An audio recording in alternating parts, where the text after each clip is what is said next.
Hmm. Yes, David, thank you very much for your introduction. I'm actually connecting to you from Strasbourg, where the European Parliament is in session this week. Many of the topics that you mentioned will be also on the agenda of the Parliament, and we will be meeting many members of European Parliament together with our director from Berlin, Karsten Ovens, who is here. So we'll be focusing a lot on the German and the Austrian members of the European Parliament, which I think is a great way to also work together with the various offices that we have here in Brussels. But without further ado, this is not about what I am doing this week, but it's about the topic that we have on the agenda. Just a practical a comment in advance. As we always do this, we will have a Q&A of about half an hour. Then we will have our director of Southeast of ELNET US to make a couple of comments about the projects that we have on the agenda for the short future. And after that, we will go into a Q&A with the speaker. Please, if you have any questions, put them in the chat, and then we will address them, and we will well, hopefully have a very interesting discussion. But without further ado, I'd like to address or introduce our speaker of today, Dr. Carmit Valensi, who was just with us in Brussels about 2 weeks ago, where we were very lucky to have her as part of our ELNET briefings that we are hosting. We've had many prominent and influential people from Israel visiting Brussels, and we were able to bring Dr. Valensi to NATO for a briefing in cooperation with the Czech representation to NATO. And we also went to the Foreign Service of the EU, where she briefed the Syria desk there.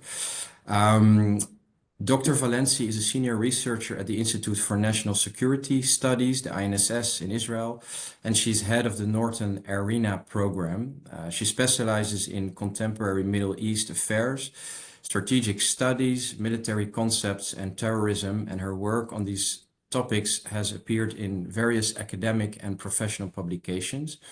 She's the co-author of the book Syrian Requiem, The Civil War and Its Aftermath, that was published by Princeton University.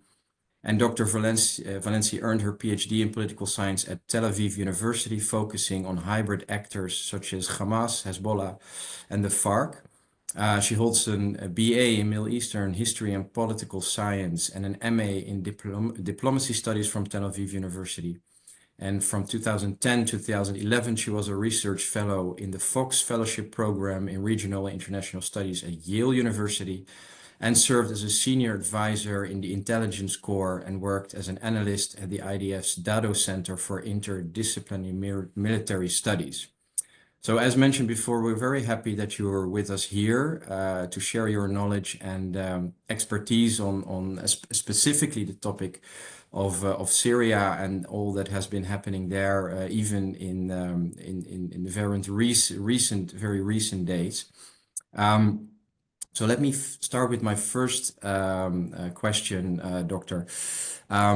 Since al-Shara came into power in Syria following the fall of the Assad regime, the nature of this new government and its intentions remain largely unclear to many. The new government tries to convey an image of stability, moderation, and readiness for a democratic push in the post-war Syria.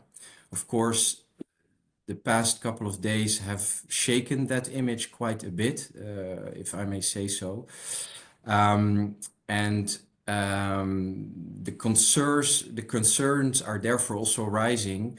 Al-Shahara himself, a former Al-Qaeda and ISIS operative, where all of this is going. Since he was appointed as acting president, he decided to give important positions to members of his inner circle who are also former Al-Qaeda operatives. At the same time, the new regime is fighting to stop drug trafficking and weapon smuggling to Hezbollah in Lebanon, and still leads operations against ISIS and Iranian militias on Syrian ground. Moreover, Egypt and Jordan fear HTS will sooner or later become part of the Muslim Brotherhood galaxy, notwithstanding HTS to not have ties with the Muslim Brotherhood per se. Could you please share with us the nature of these different fractions and the game of powers that is currently taking place in Syria between them, and maybe also reflect a little bit on what we saw unfolding in the past couple of days? Do you think HTS should still be regarded as a jihadist organization, as the EU and the UK are progressively lifting sanctions on Syria? Do you think this is maybe a too swift move, and what could and should be the relevant approach towards this new regime? The floor is yours. Thank you, Matthias, and good morning or good evening. And thank you so much for the invitation. I'm pleased to be here and to have the opportunity to discuss the latest developments in Syria and to engaging in a thoughtful discussion with you. Let me start by saying that the new Syrian government has quickly positioned itself as a formal authority in Syria, implementing stabilization measures, appointing government ministers, establishing the National Dialogue Conference a few days ago, restoring Syria's foreign relations. And it seems that Shara is working to unify armed militias into a new military security institutions. I would say that over the past 3 months, until the violent clashes last weekend, Shara's transitional leadership appeared to be marked by relative calm, with only isolated protests and sporadic violence disrupting the process. And I have to say that we're quite surprised to see how calm things were. His efforts to combat ISIS cell, as you mentioned, target Hezbollah's weapons transfer from Syria to Lebanon, and also crack down on drug transfers, drug smuggling. I think that all of these cannot be overlooked. Obviously, these are positive steps. Having said that, it's hard to maintain the same optimism after the recent events in Western Syria, targeting the Alawite community. We can elaborate and discuss it later. We saw these horrific videos of violence, abuse, and torture. And I think that this event clarified that even if Shara may, genuinely intend to improve the situation and to project this moderate and pragmatic image, he faces several challenges. So I think one lesson that we can already derive from the bloody clashes in Latakia, I think that this event highlights its fragile grip on the country and its ability to control forces acting under its name, under the umbrella of the new government and its new military forces. The presence of independent, undisciplined militias poses a challenge for Shara, of course. We can also learn about how strong is the pro-Assad opposition elements in Syria today, probably supported by Iran. Some will even argue that Bashar al-Assad himself is involved and is behind these events.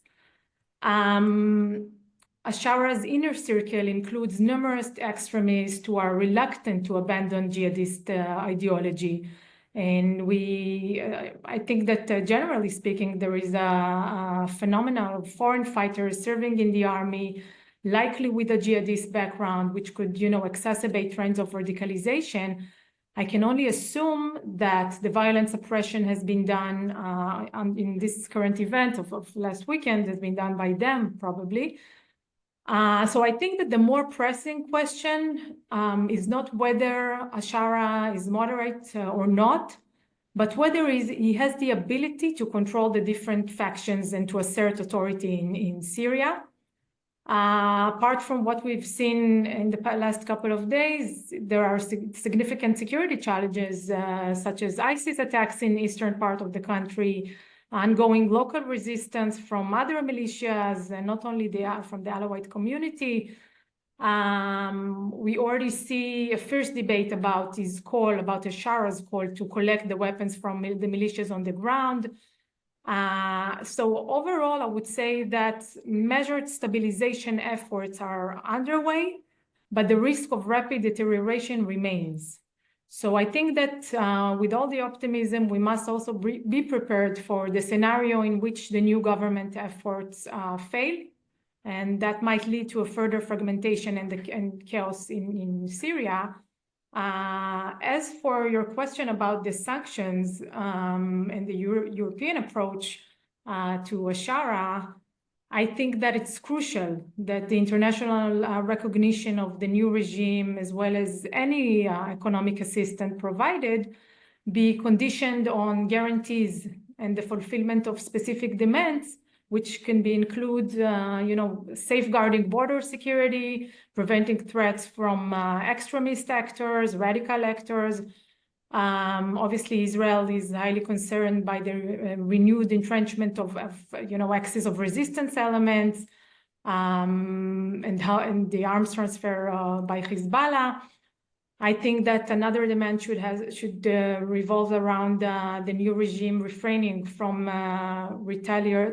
retaliatory actions, revenge against ethnic and religious groups, as we've just seen, and to ensure a transitional process and reconstruction under the supervision of international actors to stabilize the country.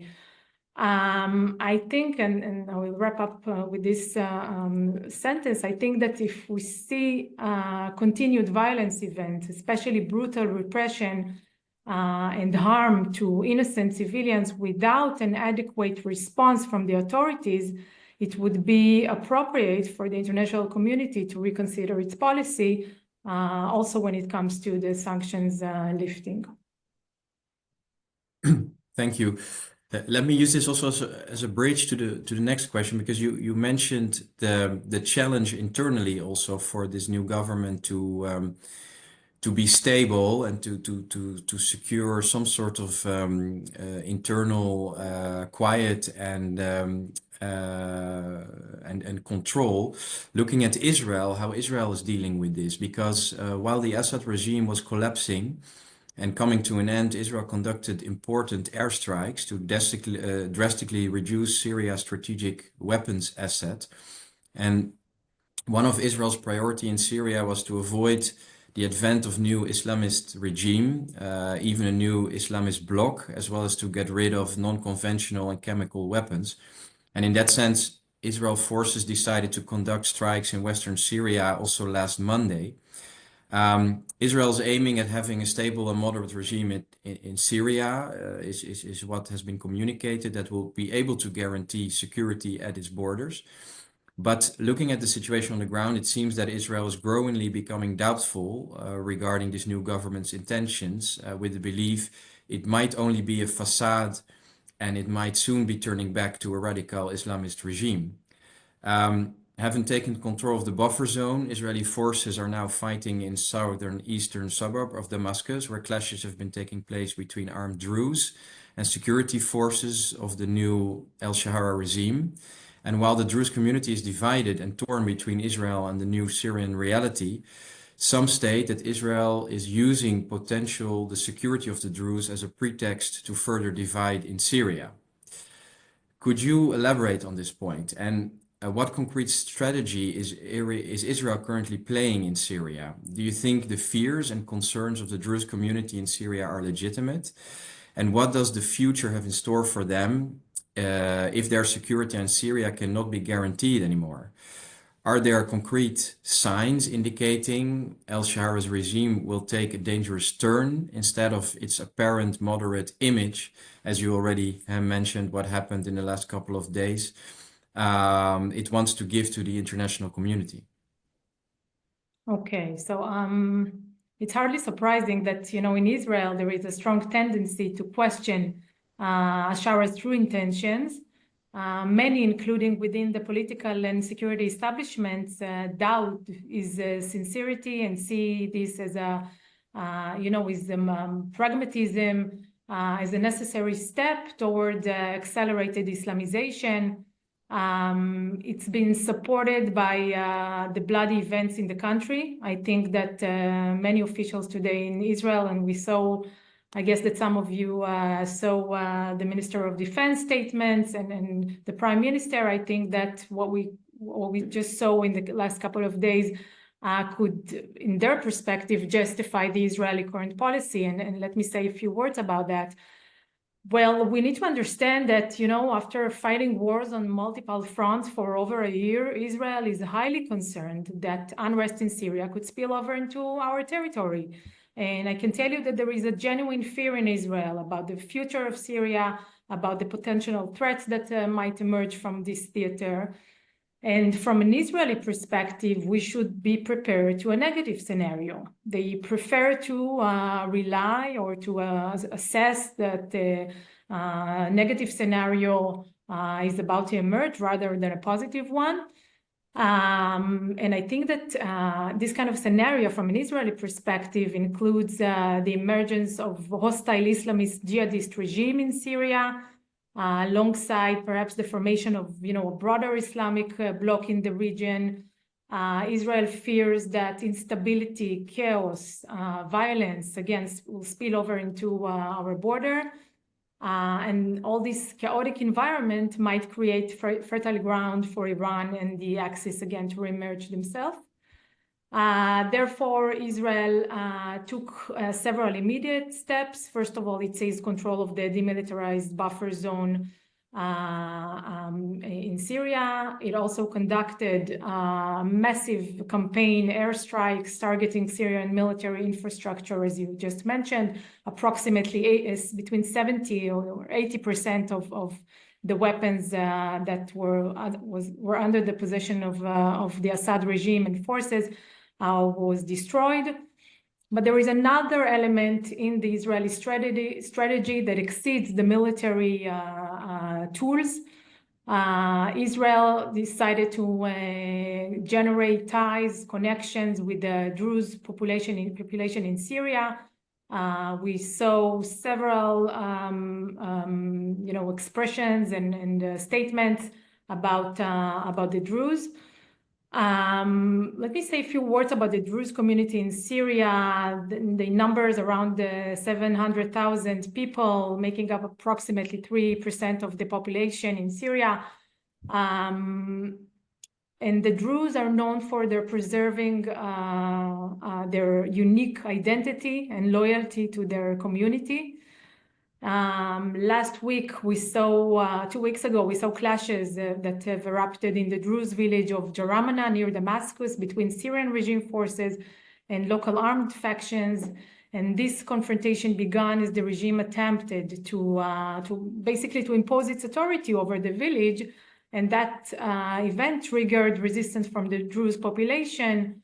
Following these events, we heard the Israeli Prime Minister and the Defense Minister, instructed the IDF to prepare for a possible action to protect the Druze community. I have to admit that I was a bit surprised to see and to hear these statements. They also issued a warning to the Syrian regime against harming the Druze civilian. And based on my analysis and talks with some elements within the Druze community in Syria, I would say that Israel's statement has received mixed reactions. On one hand, Druze have expressed, appreciation for the support and welcomed Israel intervention. On the other hand, there are concerns that such declarations could put the Druze in a risky position, in a precarious position, as they might be perceived as collaborators with Israel. I should also say that some of it's not an homogeneous community. They have different voices. There are different perceptions and perspective about the new regime. Some of them wishes to give opportunity to the new regime. Other fear from it and its jihadist orientation. But I think that, again, referring to the events in the last couple of days, I think that even if the violence against the Alawite will reduce in the short term, its long-term consequences will be severe. Druze, not only Druze, even the Kurdish factions are now even less inclined to disarm, to deliver their weapons to the new regime. And so this is something that could definitely influence Shara's attempt to reunify and to establish a new security military framework in Syria. I should also mention that voices from within the Alawite community are urging Israel to support them, drawing parallels to its backing of the Druze. So definitely Syria is in a very fragile point since Assad falls, and we should see how the new regime will act and to this recent development and this unrest. But as I said, Israel definitely fear from the potential negative consequences of this situation, and choose to support local communities like the Druze, which are being perceived as positive communities with, within the understanding of the current uncertainty. We have a lot of question marks about where Syria is heading.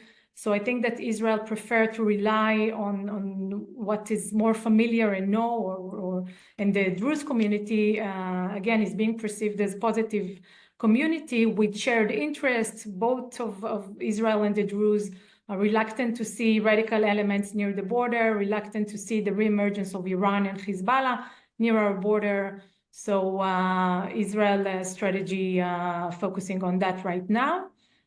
If you ask me personally, I think that our policy, I mean, I support, I agree with the need to support local communities, both from humanitarian point of view and also from strategic consideration.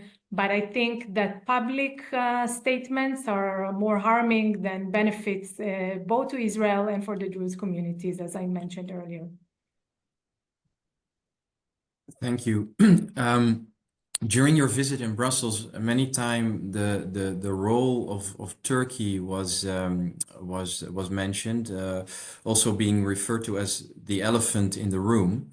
Now, recent developments show that Turkey, a member of NATO, is becoming a powerful, if not an indispensable actor in this region, seeking to deepen its ties with the new Syrian government, promising help to rebuild Syria and assist in the training of security forces.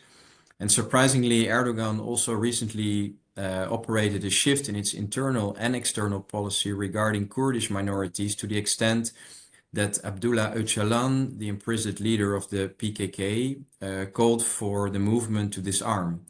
Kurdish forces in northern Iraq also claimed they were ready to engage into a ceasefire, but Turkey has been in the meantime continuously calling for the US to disarm the YPG Kurdish militia. At the same time, Erdogan has been clashing with Prime Minister Netanyahu over the presence of the IDF in Syria and the threat of possible retaliation in a context where Turkey has been showing support to Hamas. And on top of that, experts have started calling the EU to get closer to Turkey if it wants to play a role in the Middle East, while the Trump administration is abandoning Ukraine and the EU's security on the altar of warming up its relation with Russia. How do you evaluate Turkey's current and future role in the region, specifically when it comes to Syria, maybe also in relation to Iran? And what do you think of Erdogan's engagement with the Kurdish regional government in Iraq and its attempts to open dialogue with the internal Kurdish opposition? What does it mean for the future for Syria and also for Kurdish-Israeli relations? And what attitude the Israeli government could or should adopt in this highly complicated relations with Erdogan's regime? Sure. So, Turkey supported the rebels against the Assad regime throughout the civil war, and is now reaping the benefits of its involvement. I think that Turkey is expected to have a central role in shaping Syria's future, and I will say a few words about that in a second. But before that, over the years, Ankara's policy in Syria has been motivated by two main interests: reducing the Kurdish influence, the Kurdish role in Syria, and pushing its perceived threat away from Turkish territory, as well as facilitating the return of some of the 3.5 million Syrian refugees currently in Turkey, who pose an economic and political burden for the regime. I would also say that the current situation in Syria suits Turkish President Erdogan nationalist aspiration of positioning Turkey as a regional power with various levels of influence. So I think that, as I said, Turkey is probably going to play a significant role both in the military reconstruction and the reconstruction of the Syrian new army. I think that Israel is well aware to the fact that Turkey will likely strengthen its influence in Syria by supporting the political process there, again, building the army and contributing to the country's economic rehabilitation. In Israel, there is an understanding that Ankara may become a major supplier of diverse Turkish-produced military equipment to Syria. It also could push for the establishment of a military and strategic alliance with the new Syrian regime. We've all heard about the meeting between Erdogan and Ashara. They were talking there about Turkey willingness to establish 2 military bases and to sign a defense agreement with Syria.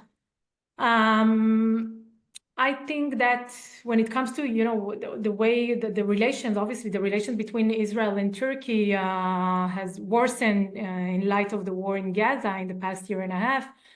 But I think Israel, due to the dominant role that Turkey is currently playing, is about to play in Syria, I think it's inevitable for Israel not to seek for channels of communication with Turkey. I think we should strengthen the dialogue with Turkey and, to deliver messages to clarify our intentions in Syria, our interest in Syria, and try to steer the developments in a positive direction and prevent hostile actors from reasserting their influence in the region. I think we have similar interest with Turkey. So this is something that I think it would benefit both sides to, again, re-engage with one another. When it comes to Turkey and the PKK and the Kurds, I think that right now Erdogan needs Kurdish votes within Turkey to amend the constitution and secure another term in office. This is his main driving force at the moment. The Kurds in Turkey are in a weak position and are going along with Erdogan without having received anything substantial in return. But this process is still ongoing and it's difficult to predict its outcome. It is also unclear whether the Kurds in Syria, despite their ties to the PKK, are willing to obey Öcalan. There was one statement, a prominent statement by the Kurds in Syria, arguing that this is an interesting development, but it has nothing to do with us in Syria. We're independent in our decision-making process. And finally, as to Israel's relations with the Kurds community, so historically, Israel's relations with the Kurds have been primarily in Iraq, but there are signs of change. I would suggest, keeping similar to what I just said about the Druze, I think we should keep a low profile on this issue. We do not want to challenge more than it is the relations between Turkey and Israel. Again, I support Israel humanitarian support in any minorities in Syria, but we should do it in a much more sophisticated manner. And, as for Europe, I'm not here in a position to advise the Europeans, but I think that we all need to adapt to the new reality under Trump. And Turkey is an essential actor, both for Europe and now it's due to its role in Syria for Israel as well. Turkey has a large army and military industry that produces on a massive scale. They have shared interest against Russia and significant trade relations. So I think that, in the context of 2025, both Israel and Europeans cannot afford not to engage with Turkey. Thank you, Al.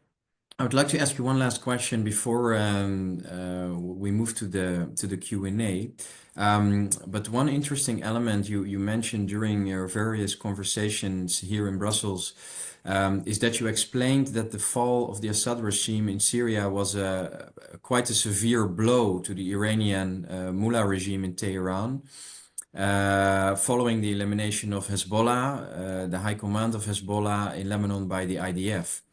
And you also mentioned that the IRGC was not planning in any way to let it go in Syria, and that it was already trying to manipulate the Alawite communities. Last Wednesday, Iran's Mehr News agency announced the creation of a new terrorist organization named the Islamic Resistance. How do you view and analyze this new development? To what extent is this new organization, can it represent a new threat to the security of the Middle East and the region in specific? And does it have the means to become another Iranian powerful proxy in the region? Yeah, and what, of course, could be the implications of this for Israel? Sure. So yes, as I said, I still think that Iran, was heavily invested in Syria for over a decade. After saving the Bashar al-Assad, which that was the main goal back then, it identified the opportunity to further entrench itself there, to turn Syria into another front, influence front operation, and use Syria as a strategic hub to deliver weapons all the way from Tehran through Iraq, through Syria and Lebanon, and to Hezbollah in Lebanon. And obviously, recent events and the collapse of Bashar is a very grim reality right now for Iran. But as you mentioned, and as I mentioned before, I don't think that Iran will give up their effort to undermine the situation in order to create the right ground for their reestablishment in the area. So, for instance, if we're going back to recent events, the clashes between the regime and the pro-Assad forces and the Alawite forces, so there are many reports in the last 24 hours indicate that Iran was behind that there are some Iranian factions and Hezbollah's operatives that were involved in this attack against the new government and its forces. So Iran can find different and varied ways to influence the situation. The main goal is to undermine the relatively stability right now in Syria. And you mentioned the new organization, the Islamic Resistance in Syria. The organization was established over a month ago and have claimed responsibility for attack against the IDF. However, there is no additional information about it regarding their capabilities or other details. It's still, we don't know too much about it, and whether it's influential or just a very local organization, it's too early to determine. They do oppose the new regime using rhetoric and messaging aligned with the axis of resistance, particularly with Hezbollah. We see a lot of similarities between Hezbollah's supporters on social networks and this organization. It is likely that Iran will try to maximize its use of this cell, as well as other cells it sees as a tool to undermine the new regime.